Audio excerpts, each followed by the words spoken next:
قومی آواز کینیڈا کی اردو سروس میں خوش آمدید۔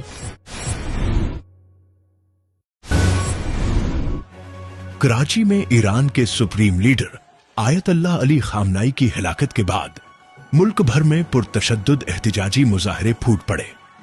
پاکستان کے سب سے بڑے شہر کراچی جہاں امریکی قونصل خانے کی جانب بڑھنے والے ہجوم اور سیکیورٹی فورسز کے درمیان جھڑپوں میں کم از کم 10 افراد جاں بحق اور 50 سے زائد زخمی ہو گئے۔ شمالی پاکستان میں بھی اقوام متحدہ اور سرکاری دفاتر پر حملوں کی اطلاعات ہیں، جبکہ صدر آصف علی زرداری نے ایرانی عوام سے اظہار تعزیت کیا ہے۔ ملک بھر میں سیکیورٹی سخت کر دی گئی ہے۔ قومی آواز کے ٹورنٹو اسٹوڈیوز سے اب تک کے لیے اتنا ہی۔